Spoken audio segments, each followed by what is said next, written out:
Bienvenue sur les ondes de la magie de l'auto-guérison. Je suis Alice Rebière, naturopathe et coach. C'est une maladie auto-immune qui m'a permis de devenir moi-même. Je me suis passionnée pour la santé naturelle et je me suis créé la chance d'avoir une profession que j'adore. À travers le coaching, j'ai compris la puissance de l'entrepreneuriat pour aligner ce que je fais et qui je suis en toute liberté.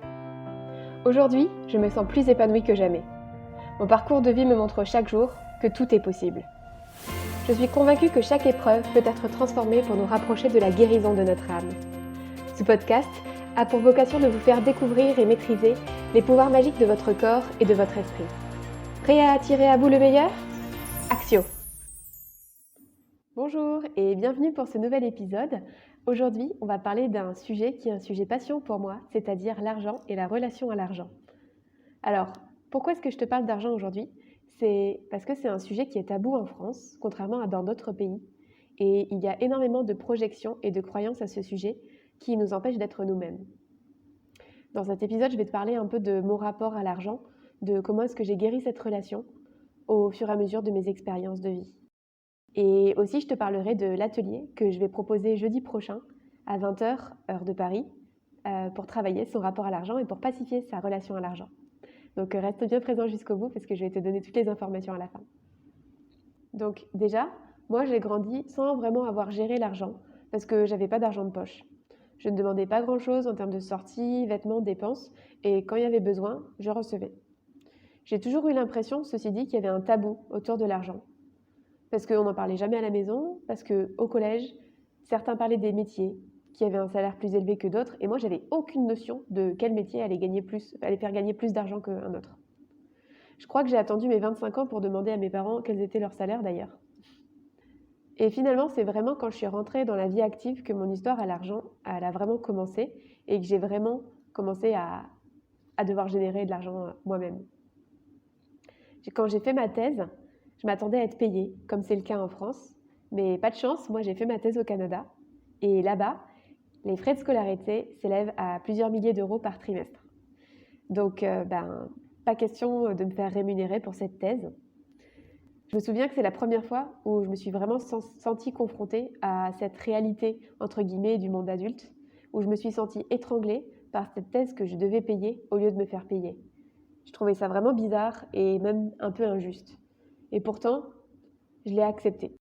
Mais finalement, je suis restée qu'un seul trimestre parce qu'il m'arrivait plein de choses. Et j'étais encore étudiante, donc j'étais pas vraiment dans la vie active. Mais enfin, ceci dit, d'une certaine manière, ma relation avec l'argent, dans ma vie active, elle n'avait pas très bien commencé. Après cette thèse tumultueuse et courte, puisqu'elle n'a duré que 3 mois au lieu de 3 ans, j'ai été ingénieure et salariée. Et encore une fois, l'argent et moi, c'était compliqué. On m'avait toujours dit, un ingénieur, c'est bien payé. Et pourtant, l'entreprise dans laquelle j'ai travaillé fait partie de celles qui ont les plus bas salaires pour les ingénieurs. Pour vous donner une idée, au bout de 3 ans d'ancienneté, j'étais payée moins que la moyenne des ingénieurs qui sortaient tout juste de la même école que moi. Mais ceci dit, j'étais payée de manière suffisamment confortable pour payer mon logement et économiser pour payer ma formation de naturopathie à côté. Donc d'une certaine manière, je me contentais de ça.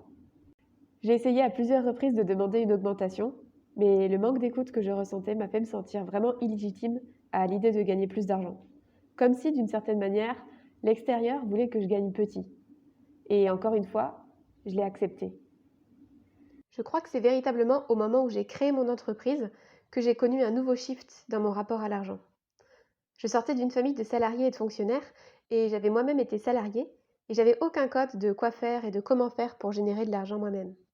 En tant qu'entrepreneur, c'est moi qui génère mon propre salaire, contrairement à avant, où je ne faisais que attendre que mon salaire tombe à la fin du mois. Là, concrètement, si je reste passive, il ne se passe rien.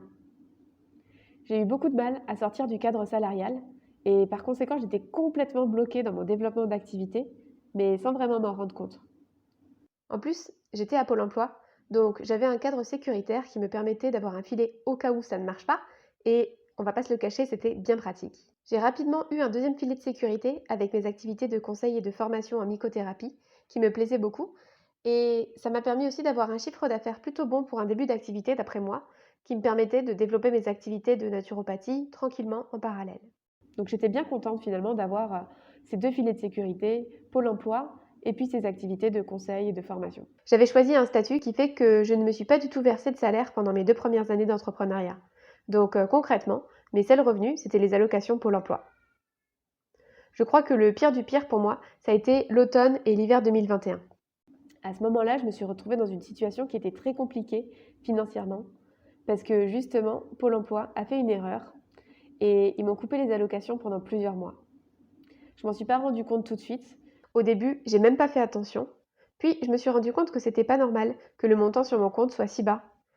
Et puis, j'ai vraiment commencé à paniquer quand je me suis rendu compte que j'avais pas mes allocations, que Pôle emploi ne répondait pas, qu'ils me demandaient de l'argent, ils me demandaient de leur rembourser près de 5 000 euros, alors que je ne leur devais pas. Donc c'était vraiment une erreur de leur part. Et petit à petit, la panique, elle montait parce que je voyais la situation qui restait bloquée et qui ne se résolvait absolument pas. Le montant diminuait jusqu'à atteindre 10 euros, je crois, au plus bas sur mon compte. Et c'est vraiment là, globalement, que j'ai touché le fond. J'avais tellement engrammé la croyance que sans argent, je ne peux pas vivre. Là, j'ai complètement paniqué. Du coup, début 2022, ça a été la grosse panique pour moi. J'étais vraiment super mal, j'avais l'impression d'avoir le couteau sous la gorge. Et c'est à ce moment-là que j'ai osé demander de l'aide à mes proches, mais je me sentais à la fois honteuse, je me sentais faible de demander de l'aide. Et aujourd'hui, je me rends compte que laisser mon ego dans ma poche et oser demander des sous, oser demander des services à des personnes autour de moi, c'est ça qui m'a permis de rebondir et d'une certaine manière de me sauver en quelque sorte. On m'a offert une solution de repli par rapport à mon logement que je ne pouvais plus payer, en me mettant à disposition gratuitement un logement sans aucun frais ni charge pour moi. C'était extraordinaire, c'était complètement inattendu, et ça m'a permis de reconstituer mes ressources financières pour me sentir en sécurité. Donc c'était très bienvenu.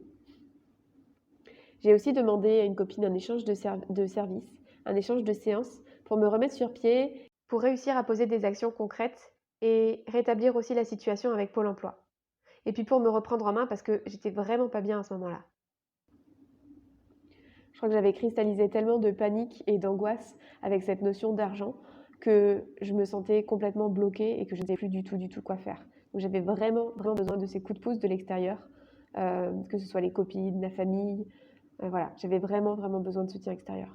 C'est à ce moment-là, quand j'ai commencé à me dire qu'il fallait que je me reprenne en main, que j'ai commencé à m'intéresser à ma relation avec l'argent encore plus qu'avant. Et surtout avoir des prises de conscience super intéressantes grâce à un livre que j'avais laissé de côté, que j'avais reçu plusieurs mois avant, qui était Ce que l'argent dit de vous, de Christian Junod. Si vous ne l'avez pas, je vous le conseille. Ensuite, plus tard, au printemps 2022, j'ai investi dans un programme sur la relation à l'argent, Make Money from the Heart, de Anne-Claire Méret, et ça a été un programme qui a été vraiment très transformateur pour moi, qui m'a aidé à manifester. On parle beaucoup de la manifestation et de la loi d'attraction. Peut-être que je ferai un épisode d'ailleurs plus tard sur ça, je vais voir, si jamais ça vous intéresse, dites-le moi. Et je me suis rendu compte qu'on pouvait manifester des choses, que c'était pas seulement de la théorie, mais que c'était aussi de la pratique. Et ce programme, il m'a permis de changer mon état d'esprit par rapport à l'argent. Et là, j'ai commencé à vraiment apprendre à manifester des trucs de ouf. Déjà, pour mon anniversaire, pour mes 29 ans, j'ai reçu une enveloppe de la part de mes grands-parents qui sont décédés il y a 10 ans et dans laquelle il y avait 150 € avec écrit bon anniversaire de leurs mains. Ma mère a retrouvé cette enveloppe dans ma chambre d'enfant, sans doute d'un cadeau que j'avais laissé complètement abandonné il y a 10 ans de ça. Et elle avait gardé l'enveloppe pour me la donner le jour de mon anniversaire. C'était vraiment de l'argent tombé du ciel, complètement inattendu. C'était un cadeau pour moi que j'ai vraiment pris comme l'énergie de tout est possible en fait, y compris recevoir de l'argent qui ne vient de nulle part ou qui vient d'ailleurs. C'est possible de célébrer mon anniversaire avec mes grands-parents alors que j'ai pas pu les serrer dans mes bras depuis 10 ans. C'est possible de recevoir un cadeau de leur part alors qu'ils n'ont pas été à mes côtés depuis 10 ans. C'était juste incroyable. Et là, je crois que ça m'a permis de me dire oui, c'est possible de recevoir et c'est possible de manifester des choses.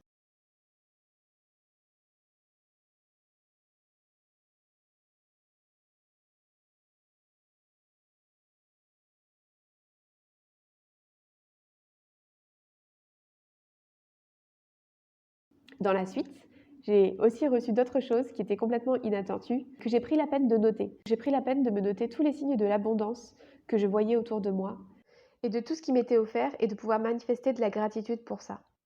Donc, entre autres, j'ai reçu un mail de l'entreprise qui m'avait licenciée en me disant qu'il me devait 80 € que je n'attendais absolument pas. C'était un peu bizarre, mais soit. Dans le mois qui a suivi, les impôts m'ont annoncé qu'ils m'avaient pris trop d'argent et du coup qu'ils me rendaient une somme de, je crois que c'était 1135 €, quelque chose comme ça. Et là, pareil, pour la première fois, les impôts me donnaient des sous. Donc là, c'était, pour moi, ça a été une réconciliation avec les impôts et avec l'administration. Je me suis rendu compte que recevoir un mail des impôts, eh ben, des fois, ça pouvait être agréable. Et par la suite, tous les papiers d'impôts et tous les courriers d'impôts que j'ai reçus, finalement, je les ai reçus avec une ouverture et avec une légèreté que je n'avais pas ressentie avant. Je me suis aussi rendu compte que l'abondance, eh ben, c'était pas forcément que financier.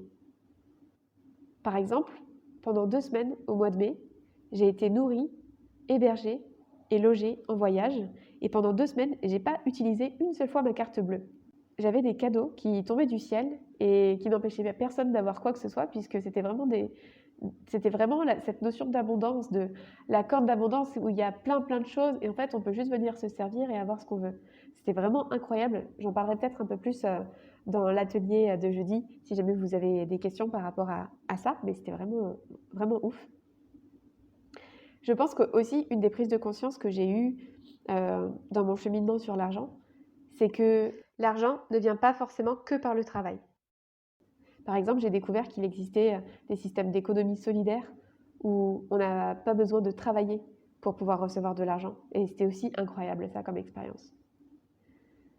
J'ai aussi reçu pas mal de cadeaux qui étaient complètement inattendus. On m'a offert une après-midi à la Thalasso. On m'a offert 2 places pour le Futuroscope.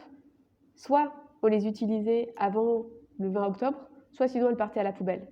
Et concrètement, la personne qui les avait n'avait pas l'intention d'aller au Futuroscope.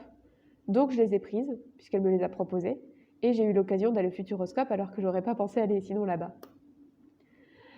À la fin du mois d'octobre, j'avais décidé de partir au Portugal quelques jours pour pouvoir préparer mon voyage au Mexique. Ça, j'en parle dans mon épisode 6 du podcast, donc si jamais ça vous intéresse, vous pouvez aller l'écouter si ce n'est pas encore fait. Et en fait, je me suis retrouvée coincée sur place au Portugal. Mon avion du retour a été annulé et j'ai été contrainte de rester 3 jours à Lisbonne pour attendre mon avion de retour. Et sauf qu'en fait, j'ai eu la très bonne nouvelle d'apprendre que EasyJet me remboursait tous les frais de voyage, c'est-à-dire hébergement, nourriture et transport pour ces 3 jours. Et ils ont précisé hôtel 4 étoiles maximum. Ok, ni une ni deux, j'en ai profité pour saisir cette opportunité d'abondance et chercher un hôtel 3 étoiles pour ma première nuit, qui était un peu chaotique, disons-le, puisque on a appris ça à 23h30 à l'aéroport. Donc, trouver un hôtel ouvert à cette heure-là pour le check-in, finalement, en fait, j'avais pas trop le choix. Donc, d'une certaine manière, ça m'arrangeait bien de me réfugier derrière cette excuse de « j'ai pas le choix, je suis obligée de prendre je suis obligée de prendre un hôtel 3 étoiles pour cette nuit ». Et finalement, les nuits suivantes, entre guillemets, j'ai pas eu le choix non plus, parce que tous les hôtels étaient pleins et que littéralement, j'ai appelé une vingtaine d'hôtels avant de tomber sur un hôtel qui m'a répondu qu'ils pouvaient m'accueillir et qu'ils avaient une chambre. C'était un hôtel 4 étoiles à 300 € la nuit. Donc finalement, sur mon séjour de 3 jours, j'ai dépensé 900 € et EasyJet m'a remboursé la totalité de ces 900 €. C'était vraiment incroyable pour moi de recevoir un cadeau comme ça, de me dire que j'avais droit à l'abondance et ça m'a vraiment permis d'ouvrir un autre champ, de m'ouvrir au fait que c'était ok de manifester. Et aussi, je pense que pour moi, ça m'a permis de prendre conscience que quand j'incarnais la version de moi qui avait du succès et qui avait le droit d'avoir de l'argent, et ben en fait, l'argent venait à moi. Et là, concrètement, les 900 €, je les ai avancés. Donc, j'étais pas sereine, autant vous dire, parce que je me suis dit, si jamais il y a un problème, si jamais finalement EasyJet me rembourse pas, comment est-ce que je vais faire, etc. J'étais pas sereine, mais je les ai dépensés, entre guillemets, parce que j'avais pas le choix, encore une fois. On a toujours le choix, hein, mais là, concrètement, je me suis sentie vraiment prise de court. Et au final, le fait d'avoir investi en moi, d'avoir dépensé cette somme en disant, je crois au fait que c'est ok, j'ai reçu l'argent en retour. Donc finalement, ce que je veux vous dire à travers ces expériences que j'ai vécues, c'est que moi, ça m'a permis de découvrir que c'était possible de manifester, c'était possible de créer de l'abondance financièrement, mais pas que, et aussi de me réconcilier avec la notion d'argent et la notion d'abondance. Ça m'a permis de découvrir aussi que la loi d'attraction, elle marche. J'ai été traversée par de nombreuses peurs, notamment par rapport à la peur que... Notamment, j'ai eu peur que tout s'écroule financièrement depuis 2020. Enfin, pas au début, parce que je crois que j'avais pas vraiment compris, mais plus quand tout le monde a commencé à le dire. Et je me suis posé des questions sur qu'est-ce que ça impliquait concrètement, puisque comme j'avais du mal à gérer cette notion d'argent, j'arrivais pas trop à percevoir. Mais d'un autre côté, je sentais que c'était comme si ça me retenait et que je pouvais plus rien dépenser et que j'étais bloquée dans cette situation. Et j'ai ressenti vraiment de la peur et de la panique et de l'appréhension et de l'angoisse. Et ça, finalement, j'ai réussi à le dépasser. Il y a aussi pas mal d'autres peurs que j'ai pu traverser. Et c'est rigolo parce que je me rends compte aujourd'hui, dans les séances de coaching que je fais, qu'il y a beaucoup de personnes qui ont les mêmes peurs, et notamment beaucoup de personnes qui sont dans le milieu de l'entrepreneuriat. Donc des entrepreneurs du bien-être, beaucoup, puisque c'est beaucoup ces personnes-là que je coach. J'ai fait mon mémoire de naturopathie sur la place du naturopathe dans le contexte particulier de 2020 et 2021. Et ça m'a donné l'opportunité d'avoir pas mal de retours de naturopathes sur leur vécu de cette crise. Et aussi, j'ai eu beaucoup de retours dans les séances individuelles que j'ai faites en coaching. Ça m'a permis de voir que la crise que l'on vit depuis 2-3 ans, elle est vraiment venue cristalliser beaucoup de peurs et appuyer sur un sujet qui était déjà sensible auparavant, la stabilité financière dans l'entrepreneuriat. Mais c'est encore plus vrai, je crois que ça a été vraiment décuplé les dernières années. Au-delà de la crise des dernières années qui affecte le rapport de l'argent à la fois des personnes qui sont à leur compte et pas, il y a aussi, quand on est entrepreneur, la question de se faire rémunérer pour ses services. Et je me suis rendu compte qu'il y a énormément de thérapeutes qui ont du mal à se faire payer pour leurs services pour plein de raisons différentes. Dans la société, une des croyances qui est souvent véhiculée sur le travail, c'est que c'est quelque chose de laborieux et de désagréable. Donc, pouvoir exercer une activité pleinement épanouissante et dans laquelle on prend du plaisir, ça fait ressentir de la culpabilité à certaines personnes qui n'osent pas fixer des tarifs qui sont justes pour eux. On dit souvent que nos pensées vont refléter notre vibration et notre attitude par rapport à nos clients et par rapport aux personnes que l'on va attirer, et que quand on a des peurs ou des croyances qui nous limitent en lien avec l'argent, ces peurs ou ces croyances vont se matérialiser. C'est pour ça que pour moi, c'est indispensable de travailler sa relation à l'argent quand on est thérapeute et encore plus dans cette période post-2020. Moi, je suis passée par là aussi et la théorie, je la connaissais. Je savais bien que oui, les croyances limitantes, ça me bloquait, etc. Mais au final, j'appliquais pas grand-chose. C'est vraiment quand je me suis fait accompagner que ça m'a permis de mettre en place les bonnes actions et le bon mindset surtout pour pouvoir me reprogrammer mon cerveau et vraiment rester connectée à cette notion d'abondance. Chez les personnes que j'accompagne, j'ai repéré beaucoup de croyances du style j'ai l'impression que l'argent sort plus vite qu'il ne rentre.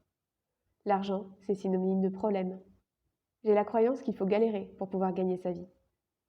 J'ai peur de devoir générer de l'argent moi-même en tant qu'entrepreneur. J'ai peur de manquer d'argent. Pour moi, pour gagner sa vie correctement, ça passe forcément par des sacrifices. Les autres ont droit à l'abondance financière, mais pas moi.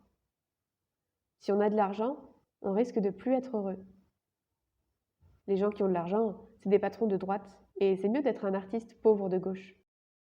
Si tu t'es reconnu dans au moins une de ces croyances, alors tu es bienvenue à l'atelier que je propose jeudi 2 mars à 20h en ligne sur la thématique Pacifie ton rapport à l'argent.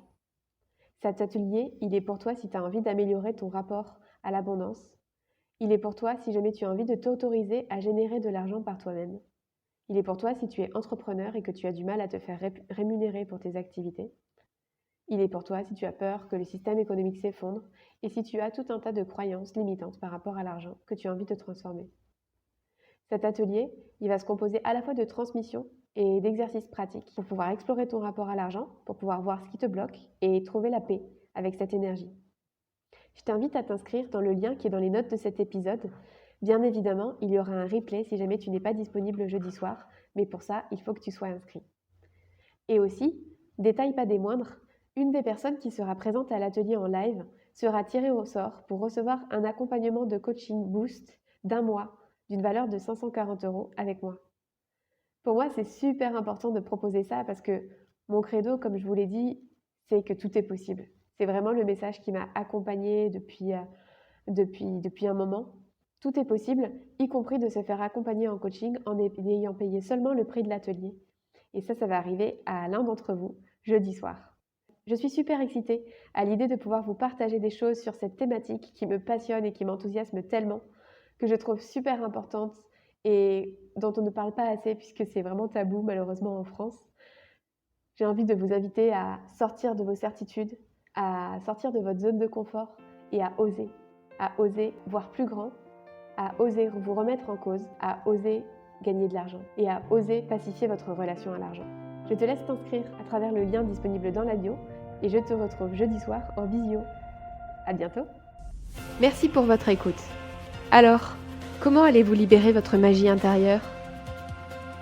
Si vous avez aimé ce podcast, pensez à le partager avec votre entourage pour participer à sa visibilité et à laisser un avis 5 étoiles sur la plateforme de votre choix. Vous pouvez aussi vous abonner pour être tenu au courant de la sortie du prochain épisode. À bientôt!